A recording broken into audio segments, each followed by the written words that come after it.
supply situation. Yeah, certainly the fact that they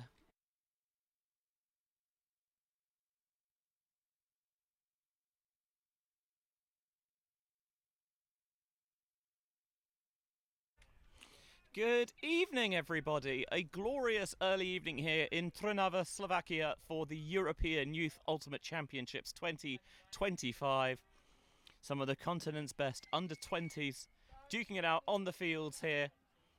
And we are bringing you action from the mixed division for the second time today. Switzerland mixed, who we've already seen in the white, taking on the Italians in the blue. And the Italians starting on defence with that pool rolling out of the sideline. Benjamin Rees alongside Liam Grant. Liam, I reckon we've probably got a line trap coming here. Yeah, we said it so much for several Italian U24 sides. Set up a line trap, going for that roller pull. Interesting tactic here. Kind of ideal ultimate conditions. It's sunny, not much wind, so might not be too hard to get off this line. The Italians, as they are wont to do, starting with a bit of zone. And that one, the run-through block, just on the heels. The Italians not hanging around. Striking towards the far side of the pitch and into the end zone for the score. Caterina Meroni, a break to start from the Italians. The Swiss just caught a little bit flat-footed. Brilliant stuff from the Italians. Meroni coming out of Milan. And yeah, great start for Italy. Their D-line set up their roller pull. It was a good roll that travelled quite a distance out of bounds, so gives them loads of time to come up and set up. You feel like Switzerland next time maybe want to have someone on the sideline and get it there and place it 3 meters from the line and try and just get it off the line quickly. Now, in fairness, Switzerland did get it off the line, but was in a zone, looked like a forced middle zone, similar to like FSUs and other things you may have seen before. And yeah, put them under pressure. And I like the quick movement as well, waste no time, Italy. And yeah, the dream start for them. Interesting to me is, I think you mentioned it's ideal ultimate conditions. It is very warm. I'd say probably mid-20s, maybe even slightly north of that, because it's so still.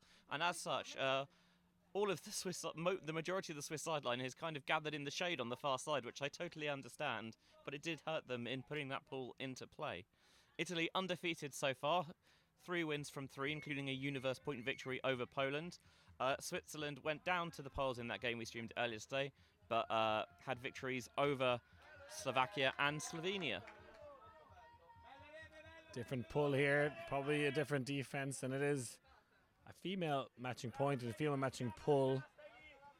We are using the gender matched pulling. I was going to say, don't call it the Liam Grant rule. It would be accurate to call it the Liam Grant rule. No, the Liam Grant rule is the colour blindness rule. There's a lot of Liam Grant rules. Don't know about that one, Chief. More zone. Coming from the Italians, they will have a variety of looks that they love to shuffle and cycle through. Switzerland trying to jam their way out of it. Oh, it was ambitious, but he got caught too far underneath it, decided that was the time to jump. Cironi didn't get there, and it was a rope behind the defence for the score. A fantastic buttery biscuit from Switzerland. I think that was a female-to-female matching hook and score. They definitely like to send it deep. But we just watched we've got a lot of Switzerland today. We had the open team before this as well. They like to hook it. But this is the second time we're getting this little mix. So Switzerland obviously bought a lot of subscriptions this week, and we're getting them on air. But yeah, I love to see that. You saw 2 female handlers from Switzerland. They're happy for them to take the rock to make the big throws. And then the zone there from Italy going with the 3 female matching up top. So a number of different tactics and playing some good mixed ultimate here. Both teams. The last EYUC where we had U20s, that was a couple of years ago in Padova. Switzerland were the champions, actually. Couldn't quite follow that up at WJUC last year in Birmingham. I think a lot of those key players had shifted over to the open and women's divisions. But I think Switzerland are now one of those countries where you expect them to put a team in each division, and a very competitive team in each division as well, as you do now with Italy, a country where mixed is certainly on the rise. where I think traditionally it's been a little bit more overlooked. Trying to slice the lead past through, that's delicious. And now the deep shot is going to soar and hang. Coverage and defenders underneath it, tipped but caught anyway. Agonising for Greta.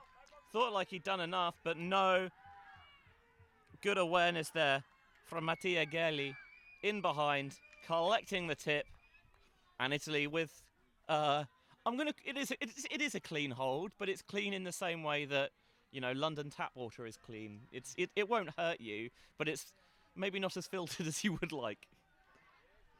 Good awareness from Gelli to keep his eyes on the prize there. Yeah, that'll a dangerous throw, but you're going to see that in juniors. You're going to see hawks go up. You're going to see them tipped. You're going to, you know, people are going to take aggressive shots.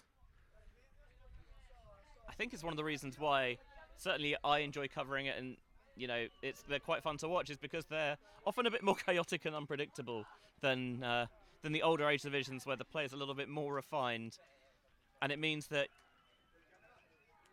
you will have those periods in games where both teams suddenly decide actually it's just time to wear it out for half an hour or so.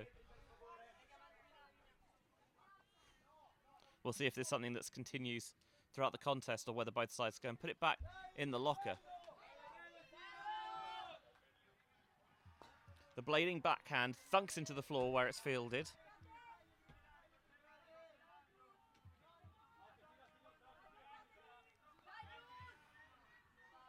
Capella trying to go short. Lovely little find in behind that front line. Now the ever steady Ackermann.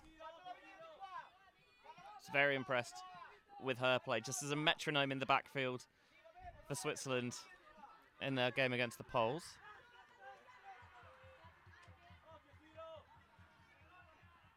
Capella coming into the backfield to help out. Does feel like there is space in behind that front line if they can just find a way to exploit it. Now they're trying to trap it on the sideline. The reset goes. Even though it's, I'm not going to say breathless, it's very still out here.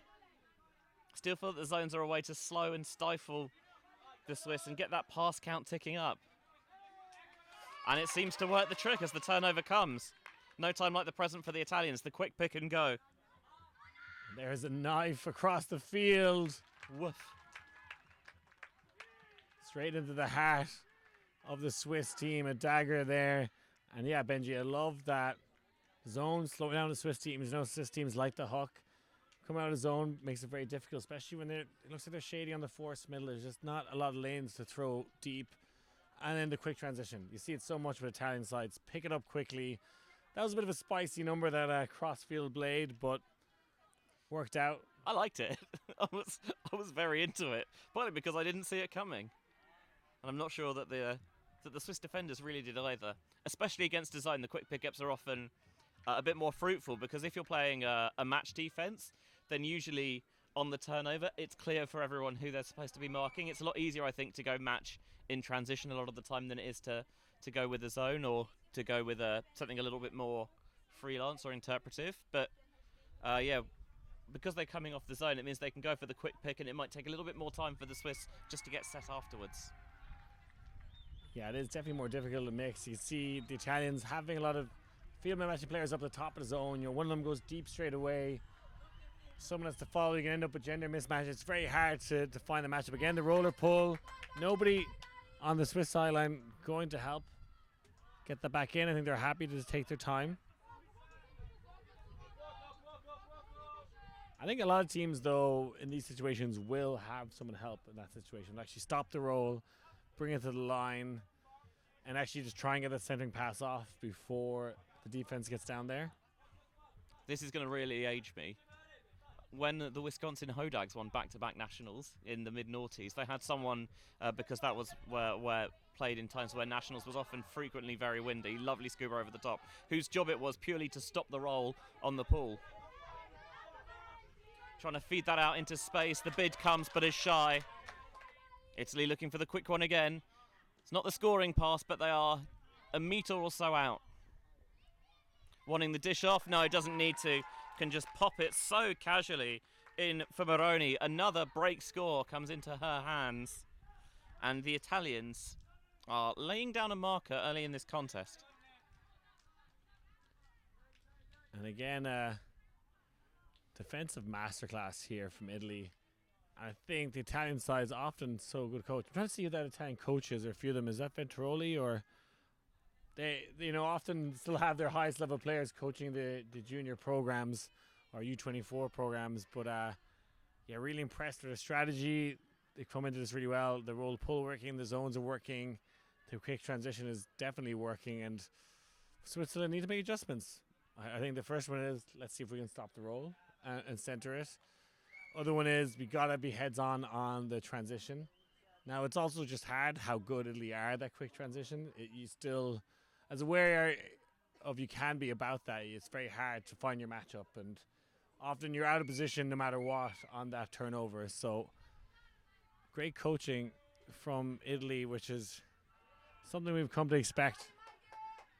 Well, something we were noting, actually, just looking through the rosters before the game, is there's maybe a bit more geographic diversity on this Italian roster than we've seen past, where, you know, you've still got those big hubs of Bologna and Rimini, of course, but now Padova, with the success of the Rangers, they're kind of building a bit more of a mixed program. Mentioned, you've got a couple of players from Milan as well, Modena. So there is certainly growth, not just in the ultimate hubs, but elsewhere.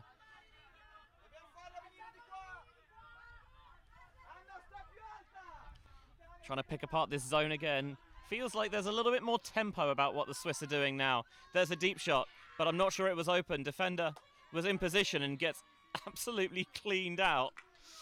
Obviously no ill intent in it, but yeah, did not get that bid right at all. And Schmid very quickly went up in apology. There's a deep shot going the other way. Might require the layout, or maybe not. Just turn on the afterburners to the back of the end zone. The punch spike afterwards. Italy are rocking and rolling in the Slovakian sunshine. Brilliant again from the Italian zone. The deep doing his job on that occasion. He got kind of cleaned out, but not going to matter too much. Cerrone doing a great job, especially I think to change up their offense. I think, you know, Hartman and their handlers are good handlers, good jobs, but I think maybe mix it up and actually bring one of the taller lads back there and try and get a mismatch in that handler space. See if you can do the front of that zone very small, actually, for Italy. Bring someone tall in that can maybe just throw over the top of it. And we saw in the Poland game, they have those overheads. It's a live option for them. And these are the questions being asked of Switzerland now. I do think it's tactical adjustments actually needs to come here.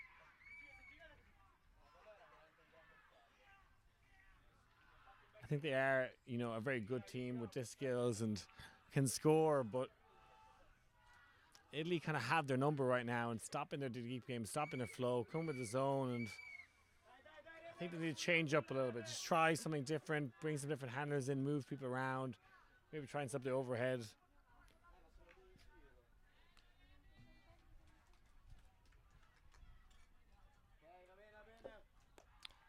And that's the first Italian pull that's landed out of bounds. So a free break for Ian Greta, playing alongside brother Moa, the number 22. I wonder if they've chosen those shirt numbers deliberately to be 2 and 22.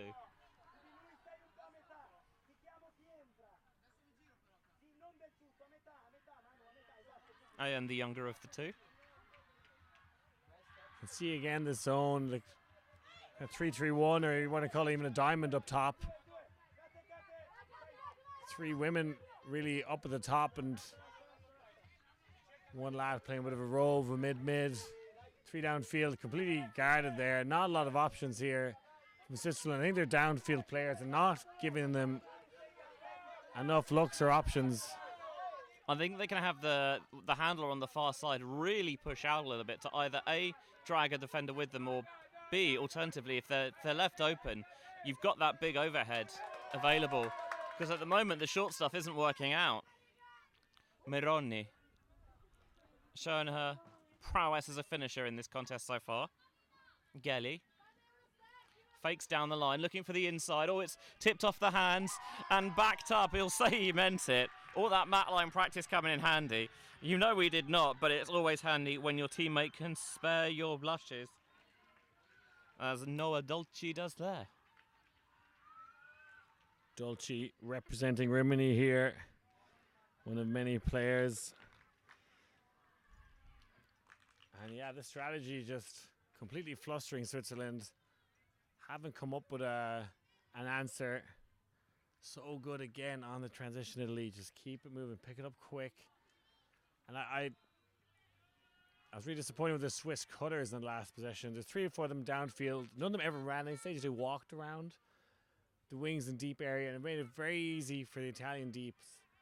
They're not and wings to just follow them around, okay? And people think in zone that you can walk all the time, and if you're free, by all means, stand still and be open if you're free. But if you're being guarded, I think you have to move them around, someone go deep and then go under from the wing and try and drag 2 people with you, or... You've got to engage them a bit more. As it is, their job's been made very easy because they can just play a very laid-back match defense. And sometimes maybe you're flashing across the mid and maybe you're not getting free, but your speed and kind of power across an area can often drag someone else, create space for somebody else. It's not just about running hard to get free. Can you run hard to move the zone? And sometimes you're going to say you sprint deep from the wing position, you take it deep and the wing with you, and they need more movement downfield. And they are way too far downfield because no one in the cutting space really adjusted for how deep the pool went because they didn't field it cleanly. And now the little force in is going to be called the score. And you know, I hate being critical of juniors players. Look, they're all here to learn, they're having fun, but the 4 Swiss cutters, all male matching, completely separated from the handlers, left them entirely isolated. You can see there, made it super easy for them, one of the Italian lads to poach in on the 3 handler set, and it's the downfield, they're not giving any options. I think they were reading where they expected the pull to be caught, but with that angle, with the speed, decided actually no, we're just going to err on the side of caution, let it hit the floor, but then it takes an advantageous roll for the Italians towards the back of the end zone. And if you're one of those players downfield, you've got to keep an eye on what the disc is doing to make sure that you're staying connected and you can bring someone up. I'm also surprised that we haven't seen Switzerland call a timeout. No, I've been surprised with lots of the decisions here. And again, I think Switzerland, that possession, 3 female matching handlers, which I think when it's match defense makes a lot of sense, and they're very capable handlers. But I actually think in this situation, and Italy have 3 female matching defensive handler marks. I think that situation mix it up actually, and trying to, and like mixes about exploiting gender matchups and testing teams and making them do something they don't want to do. And that's what Italy are doing to Switzerland, and Switzerland need to do it back to Italy in this situation and mix it up a bit. I mean, we know the Italians will have a variety of defensive sets. They haven't really needed to use them because they've hit on something that worked quite early, and they've been happy to stick with it. It makes a lot of sense for them. Fielded just shy of the end zone by Gröter. Centering pass. Now trying to find the inside. That's a nice seam. Scoob over the top. Capella. Options in the backfield. Want to take the swing on nice and early. Use some width. Really try and stretch those defenders. Make them cover every blade of grass. Scuba over the top. Now we're seeing the overheads come out. Popped back to McCroskey.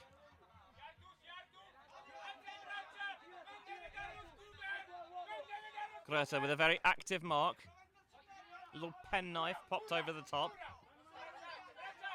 Gröter thinking about the overhead. Still count ticks up and he goes reset instead. You can hear the Italian sideline saying no scuba and telling the hands to go up high in the air. And it's a ploy that works. That's where the sideline can chalk that one up themselves, because just stop that easy overhead, just congest that point of the point of throw a little bit more.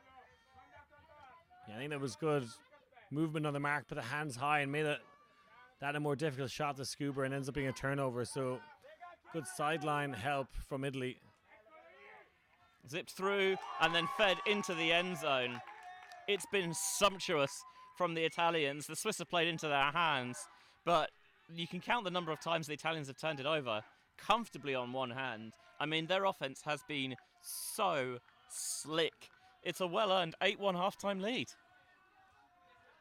just steamrolling Switzerland here, and I wasn't expecting it. I think Italy favourites, but I wasn't expecting an 8-1 score here in the first half.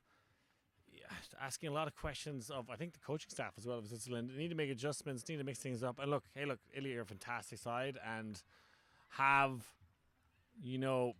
probably the best coaching staff in Europe, nearly in all levels. So not everyone's going to have that, but need to make some adjustments here, Benji. Yeah, certainly there'll be a little bit of soul searching in the Swiss huddle during half-time because they're a better team than they've given account of themselves of in this first half. Let's take a little bit of a breather then. Half-time, last round of the day here in beautiful Trnava, Slovakia, EYUC 2025. It's Italy 8, Switzerland 1. See you on the other side.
Welcome back to sunny Slovakia. Some grey cloud in the distance, but it's been glorious all day. We're in round 6 of 6. Our first day of showcase streaming here at the European Youth Ultimate Championships 2025, which kicked off, of course, on Sunday. But day 3 of the tournament overall, day 1 for us here on the sideline. It's Benji Reese and Liam Grant bringing you mixed division action to close off this Tuesday. And, well, Italy, I think, were favourites for this game against the Swiss, but I didn't have 8-1 on my bingo card. It could be the same in the second half, Benji, if Switzerland don't change things up. Credit to Italy for putting on a defensive masterclass. Switzerland definitely capable of competing in this game. They definitely have the talent. And yeah, it's been maybe a tough day at the office. Switzerland, former finalists at this tournament. Yeah, winners last time out. In fact, when we had U20s in Padova a couple of years ago, EYUC last year in Ghent was U17s. So teams looking a little bit different because U20s were off playing WJUC in the second city, Birmingham, UK. Pull goes up from the Swiss, fielded on the run. Just chisel forward to midfield. There's a shot, it is ripped. All the confidence of the Italians. Cironi on the sideline turned around to signal goal before the catch was made. That's the faith and confidence they have at the moment. Simone Nani with the score. And you can see why, because an Italian side with pomp and swagger is a dangerous, dangerous beast. What a ferocious forehand from Alice. Magnificent throw. Alice Ravasio. And yeah, it looked, they haven't had to play offense too much this game, but that looked clinical. And making a real statement here in the mixed division. You know, typically we've seen Italian sides, you know, stack their single gender divisions, put more of a focus on that, but not sure if you can say it here. They're definitely playing some great mixed ultimate. And maybe more recent times, you look at EYUC, they had a strong, very strong mixed team, Italy. So, and as you said, Padova, Rangers, kind of a more up-and-coming Italian mixed club. So playing some good mixed here. Yeah, looking back to 2022 as well, Alligators as well from Bologna. They sent a mixed side to Cincinnati, and they had a very good finish there as well. And with a very young side, a lot of whom have then made the jump to playing in the senior divisions as well. A number of whom actually we saw representing La Fotta and Shout out at the US Open last weekend. It was wonderful to see some European teams making the switch stateside. I thought they gave a very good account of themselves, actually.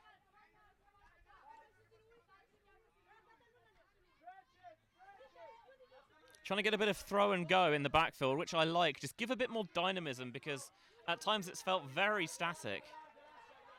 You can see maybe an offensive strategy here going. Looks like four handlers now, Switzerland, and trying to overload that area. The three cutters downfield, not really giving any options. Very static, very slow to make a cut, but getting some joy with the kind of 4 and 3 up top here. Yeah, Swiss, I think they have had opportunities maybe to try and force it through that front line a little bit, but because those passes have gone awry in the past, they are just being a bit more circumspect with it, really trying to treasure possession. But so far they've kept it moving well enough to prevent the Italian clamps being set. Jaws not fully clenched. On the far sideline then. Spitting, who had a phenomenal play in the last game. That's a big layout to secure possession. Bundles of athleticism, this Swiss side. Lichner on that occasion.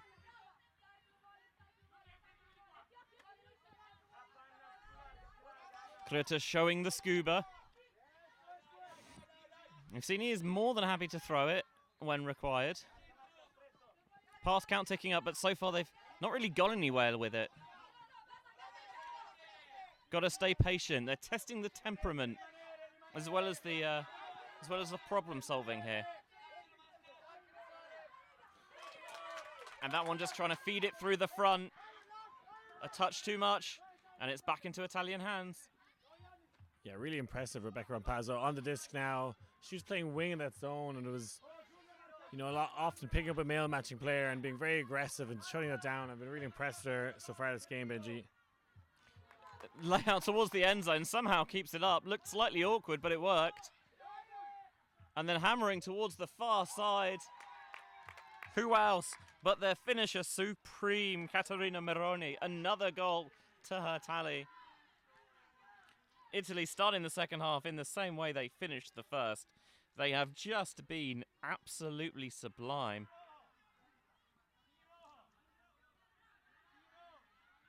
Yeah, fantastic stuff from Italy. You know, we always talk about these tournaments looking at future stars, and I do think Rebecca Rampazzo, at 15 years old, is really, really impressing me.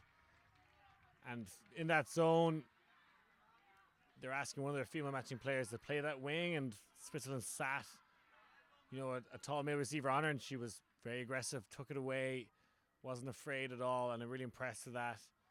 I thought it was a little better from Switzerland. They clearly like change of tactics there. Let's go 4 handlers and try and get some space. And they were making some yards, but again, downfield, it's so static, Benji. It's nobody's really making believable movements. Nobody really wants it. I like to see stuff of maybe splitting the deep or overloading one side or really trying to draw out those players. I think even if you can if those 3 players can maybe keep the 4 downfield active, and just make the life difficult for them, because it's too easy, I think, at times for the wings and deep for Italy. I mean, downfield, I think generally you want to be marked by 2 players or no players, because if you're marked by 2, then someone else is free. And if you're marked by nobody, well, then you're not marked by anybody and you're free. But so far it's been too easy for them to go one-on-one. They're not finding the corners, those soft spots where players are having to make decisions about how they cover that spaces. The swing wide got slightly ahead of themselves. As the sun peaks behind the clouds. Italy with a thread of the needle. Marta Rota. What a throw. Getting it done, and she did the same job as Rampazzo there. She was the wing in that zone, and she again, very tall, big stature, aggressively owning up that wing space and getting to punch it in. So I think having those female matching players that are quite tall, athletic, and just aggressive in the movement. They necessarily haven't gotten a block, but they've taken away options and just playing that job of wing really, really well. But it's kind of easy. Italy just have come up with a strategy here, and it's working the entire game. You often see teams bring out a zone and you maybe get one or two breaks off it and teams figure it out. Switzerland have not figured this out at all. It's interesting to see that the Italians have chosen to stick with it rather than they might think, okay, well, we've beat ourselves a big advantage now. We can try and rotate for some other defensive looks, give it a little bit more fine-tuning. But maybe they're also thinking, look, if this is working, why change it? Don't necessarily need to put anything more on film than we have to. Because more and more teams have this larger and larger coaching staffs, and you have players who are available to go back and watch games and analyse and think, well, actually, they struggle with this, or this worked really well, and you don't want to give them any extra information. And it was a great opportunity to stop the roller pull there, and it was a wayward leg was struck out from Switzerland. It was inches away from Hartmann. He's like, nah, not going to stop this. Couldn't be bothered. Fielded like a fast bowler on day 5 of a test match. Like, I don't get that. Like, stop that roll. Like, here's a good chance you're going to get that centering pass easy, and don't allow the defense kind of opportunity. You see, maybe stacking this near sideline, Switzerland trying to flood one area, but Italy have it all set up. It's felt like a flat, lethargic performance so far from the Swiss. High take there, well made by Makroski.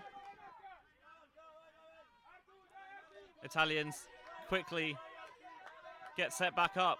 Popped over the top, really well contested. And Marta Rota, fresh off the score, using that wingspan to devastating effect. This one is guns towards the back of the end zone. I thought it was too much, but a line drive down the centre of the field is a grand slam to Mattia Gelli. Superb throw from the cannon out of Jacopo Davoli. So impressed again with Marta Rota. As I said in the last point, was doing a really good job in that wing and happy to go up one-on-one with the male matching players. That was the situation. They tested her and she came up with the goods, Benji, and she was able to play 2 points in a row there because it was kind of been easy for Italy. They are turning them over short fields, scoring within 1 or 2 passes very quickly. Doesn't particularly look like they're sweating, and getting some high fives, Marta Rota, from her teammates, and yeah, just really, really impressed her. Really impressed with some of just the wing work. We've been watching the players downfield from Italy. Again, sometimes high nostalgia, and they all came out biting there at one point. Switzerland got the pass off, and they all sprinted back behind the disc. See that sometimes with zones, when one passes off, they're slow. You get behind them, Italy sprint back, get behind the disc, recover, and then come out tight again. And could be early showers here for Switzerland. Jacopo Davoli, one of the One Tribe contingent, as you might have been able to tell from the Fetching 5 panel hat, represented the Italian national side 3 times already. Open U17s in 22, and then Open U20s the past couple of cycles, including a gold medal in Padova. And now switching over to the mixed division, and seems right at home here as well. There's a deep shot, underthrown, and Cerrone gobbles it up. I must say that with the visor and the feathered hair, Cerrone, he looks quite Swiss. Were it not for the colour of his uniform.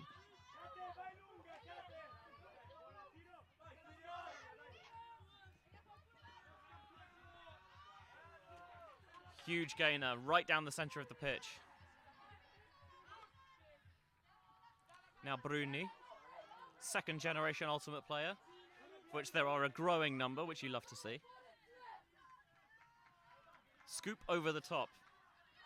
Cerrone going for the blade down the far sideline. They cleared the spades. It's bang on the money. They're going for some unorthodox looks at this point. Why not? They're playing with house money. Federico Fabrini with the score. 13-1. I did not see this coming. They've been so good. Yeah, really impressed with Matteo Cerrone as well. Doing a great job in deep, but showing his throwing prowess there as well. And just the throwing skills. That, there's a longer distance to go. Usually their D-line has a very short field, but had to go a little further that time and really showed off their throwing skills. Everyone on the field. And yeah, just incredible. And had Switzerland not scored that early point, they'd looked like they're going to get bageled here. And I think it was maybe in Italy, I think they might have played a match earlier on. I don't know if they've actually scored against the zone. I think it was the zone, but they just found a soft spot and they had the two FMPs connecting on the hut. Yes. And Cerrone, I think that time just misjudged his leap slightly. At the moment, they're racing the open side to see who can finish first. Italy open up 12-1 on Finland. Slovakia and Poland, they are tied at 6s. Poland need to win that game to ensure they finish in the top 2 and thus take the top powerful place. The Slovakia win brings us into 3-way tie chaos. Belgium mixed, they have an 8-3 lead on Israel in the other pool, while France, this is to decide who tops that pool, although they both go through to the power pools where they replay anyway, so it sort of doesn't matter except to get the early bragging rights. They've got a 7-5 lead on Hungary as Switzerland, another misconnection out of that far sideline. Rebecca Rampazzo picks up. That one blading into the turf, was able to get the clap catch before it picked up the dirt. Now a leader down the line. Spearing it in, jumped into the end zone by Giulio Mascagni. It has been all Italy, and they're one away from the win already. Wow, this is impressive. And you talk about early results. Pretty sure Switzerland beat Slovakia. Was it 15-5 in the opening game? Yes. I think if this game had happened before that, I think Slovakia would have spent a lot more time playing zone after watching this. Now, the Italians are playing such a good zone. They're really, really good at it. You can't just turn up and play a zone and expect to be as good. Their zone work is fantastic. Well, the thing that gets me is not that the zone's been very good, because you can see it's been very good. But after the turn, they've got such clarity about what they want to do. And especially, I think, at the younger age divisions, that clarity is crucial to make sure that you know exactly where every footstep needs to be, exactly how you move as one. It's a very synergistic outfit at the moment.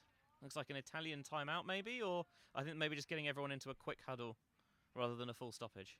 Yeah, well, Switzerland have their 7 on the line, so I'm not sure if there is a timeout. I must say I didn't see a signal. We're getting the 2 whistles from the volunteers. Not sure if Switzerland are going to call them for a time violation, to be honest. I must admit, at this stage, I don't see it. Shout out to our wonderful volunteers, by the way, because tournaments do not run without them. And they're really looking after volunteers here. I think they're on a lot of the food trucks we've been getting fed with. Benji, beautiful food had today. Some nice beverages as well. And yeah, there was a drink which they advertised as like Coke, but better. Other brands of cola are available. I'm not sure I'm fully convinced, but maybe they'll win me round. Still catching the ball, which is exactly what you want, because obviously you let that drop, you put your offense in even further in the red. Floated over the top. Then a little seam through, a little bit of energy trying to be injected into their offense. Got to keep moving it, pass and move, because it's too static at the moment. I think that's what the coach is trying to point out downfield, is that you need to be working as a team. You need to be giving a variety of options. Zipped into the centre. Just had to be attacked. And it was by De Dompierre. Now Schmid. Back to Ackermann.